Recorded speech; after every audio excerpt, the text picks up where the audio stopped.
Welcome to Sivasankar நெல்லியப்பன். ஆமாம், வந்து ஒரு யூடியூப்பில் இது பார்த்தேன் இது அதான் இது இல்லைங்க இது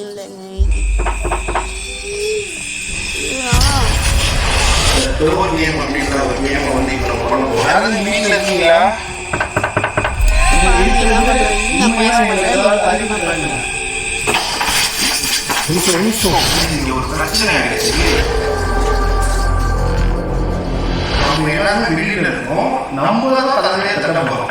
அப்ப நம்மளை தவிர வீட்டுல யாரு இருக்காங்களோ அவங்க வந்து கதவை திறக்கலாம், அப்படி இல்லைன்னா எதனா சவுண்ட் கேட்கலாம், இல்லை அவங்க இருக்காங்கன்ற விஷயத்த நம்ம வெளிப்படுத்தலாம்.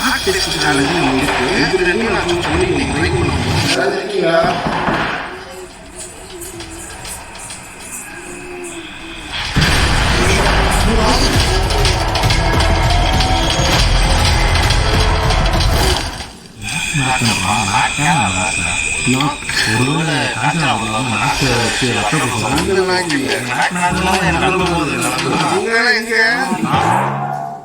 ஒரு பிரச்சனை ஆயிடுச்சு. என்னன்னா லாஸ்டா ஒரு 3 விளையாடிட்டு போனோம்ல, சாரா அவங்க வீட்டுக்கு சொல்லிக்கிறாங்க. அவங்க வீடு எடுத்ததுக்கு அப்புறம் இவங்க என்ன பண்றாங்க, அதுக்குள்ள ரொம்ப இன்வால்வ் ஆன மாதிரி வெங்கடேஷ் காரணம் பேசியே பூதாதாரம் வாங்கினாங்க. அந்த ரிச்சுவல் பண்ணவும் சின்னதாக சில காரணம் நடந்தது. அதுக்கப்புறம் என்ன ஆச்சுன்னா இவங்க தங்கிச்சுக்கிற மாதிரி ஒரு மாதிரி ஃபீல் பண்ண ஆரம்பிச்சிட்டாங்க. எனக்கு வந்து பர்சனலாக ரொம்ப மாதிரி தெரியல, எனக்கு இது மாதிரி நடக்கலையா அப்படின்னா எனக்குமே நடக்குது. ஆனா இவங்க சொல்ற அளவுக்கு ரொம்ப பூதாகரமா ரிச்சுவல் பண்ணதுக்கு அப்புறம் தான் இந்த மாதிரிலாம் நடக்குது அப்படின்ற மாதிரி எனக்கு தோணல.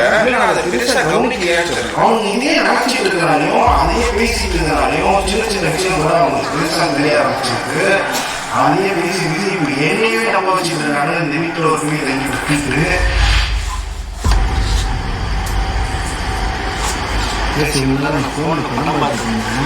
நான் சொல்லிக்கிட்டே இருக்கேன், கேட்கவே இல்லை. சிறுநே கண்ணா அவங்களோட நோட் பண்ணிட்டு இருந்தாங்க. ஏன்னா வாசல் காட்டி அவன் நம்ப வச்சிருக்கலாம், அவன் கனவு சொல்லிட்டு கேட்க மாட்டான். இதுதான் புரிஞ்சுக்கிட்டு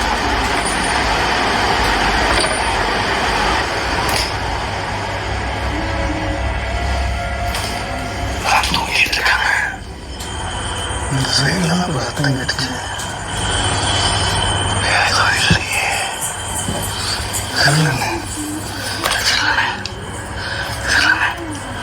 சவுண்ட் கேட்குதுண்ணே. படுத்தேன் வாங்கண்ணே.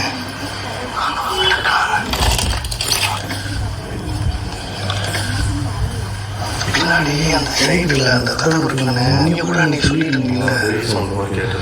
ஆமா, கண்ணா கூட சொன்னான் என்கிட்ட முந்தானத்து சவுண்டா இருக்கு அப்படின்ட்டு. அந்த சைடுல தான் ஏதோ சவுண்டு கேட்டுச்சு. புரியல. காலையில் பார்த்துக்கலாம். நான் சொன்ன நம்ப மாட்டானே.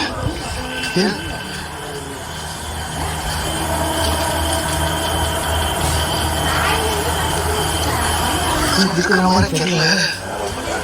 காலையில் அவன் சொல்லுவான் நம்ப மாட்டானே. கேட்டுச்சா 2 நாளாக ஃபீல் பண்ணிட்டு தான் இருக்கேன். பிரச்சனை தான் போயிட்டு இருக்கு. நான் அந்த பாத்ரூம் பிரச்சனை யாரும் விளையாட்டா இருந்துருக்கீங்க. பாத்ரூம் வந்து எனக்கு அந்த பிரச்சனை வந்துட்டு இதில் ரெக்கார்ட் ஆகிருக்குன்னு நினைக்கிறேன். உள்ள பேசிக்கிட்டு இருந்தப்போ இதில் வந்து கேட்டுச்சா. அதை எடுத்து வை, அவன்கிட்ட காட்டுவோம். சரி, காட்டினா அவன்கிட்ட காட்டிட்டு எதுவுமே நான் பார்க்குறோம். அடுத்து என்ன பண்ணுறது காலையில் சொல்லி அவங்களுக்கு என்ன ப்ராப்ளம். அதுக்கப்புறம் நான் என்ன யோசிச்சேன்னா, பேய் இருக்கா இல்லையா அப்படின்னு வீட்டில் இருக்கா இல்லையா டெஸ்ட் பண்ணுறதுக்காக எதனா மெத்தட் இருக்குன்னு இன்டர்நெட்டில் சர்ச் பண்ணும்போது ஒரு சில மெத்தட் எல்லாமே நான் பார்த்தேன். ஒரு சிலது ரொம்ப கொடூரமாக இருந்தது. அதெல்லாம் நான் ட்ரை பண்ண விரும்புகிறேன். இப்போதைக்கு வெளியிலான சில விஷயம் எல்லாமே நான் பார்த்தேன். அதை ட்ரை பண்ணி பார்ப்போம். நான் ஏற்கனவே இங்கே ரொம்ப நெகட்டிவாக போயிட்டு இருக்கு. இந்த மாதிரி டாக்ஸ்னால ரொம்ப எதனா பண்ணி இங்கே எதாவது இருக்க மாதிரி தெரிஞ்சிருச்சுன்னா இன்னும் ரொம்ப எங்களுக்கு அஃபெக்ட் ஆகிடும். அதனால சிம்பிளாக சின்னதாக ஒரு டெஸ்ட் பண்ணி பார்ப்போம். அதை பண்ணி பார்க்கும்போது கன்ஃபார்ம் ஆகிற மாதிரி தெரிஞ்சதுன்னா பெருசாக எதனா பண்ணி டெஸ்ட் பண்ணி பார்க்கலாம் அப்படின்னு தோணுச்சு. அதனால் நீங்கள் வீடியோ பார்க்குறீங்க. இந்த வீடியோ எதனா நடக்கும் சேவை எதுவுமே நடக்கவே போகலாம். இவங்க ஒரே ரூமில் இருக்கிறனால இதையே பேசுகிறாங்க. அவங்களே தனியாக ஒரு ரூமில் இருக்கேன். ஆனால் இந்த மாதிரி விஷயத்தில் ரொம்ப யோசிச்சுட்டு இருக்க மாட்டேன். போவோம் அவங்க